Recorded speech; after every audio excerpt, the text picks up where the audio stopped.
Certains parlent d'ores et déjà d'hécatombe. Rien que ce week-end, une trentaine de carcasses de dauphins ont été recensées sur nos côtes.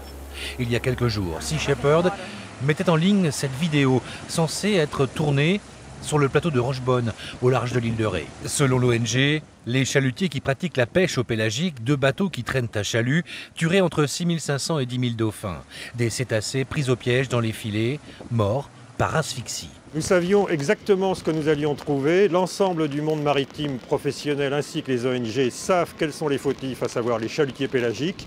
Et en 48 heures sur le terrain, nous avons pu documenter, filmer une capture de dauphins par les chalutiers pélagiques de Saint-Gilles-Croix-de-Vie. Depuis janvier, 290 échouages ont été répertoriés par l'Observatoire Pélagis à La Rochelle. Selon les scientifiques, au moins 70% de ces dauphins portent des traces de capture accidentelle, un phénomène récurrent depuis une trentaine d'années.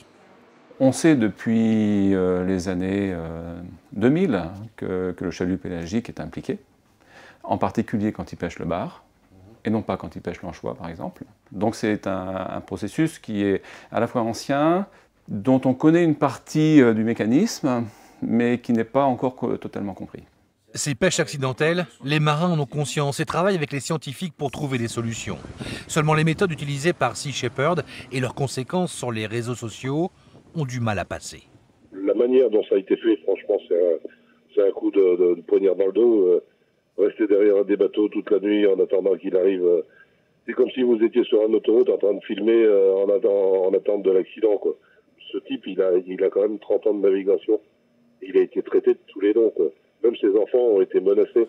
Une bataille d'influence s'engage auprès de l'opinion publique et de l'État. Les ministres de l'Agriculture et de la Transition écologique ont assuré la semaine dernière que la France restait mobilisée pour limiter ces captures accidentelles.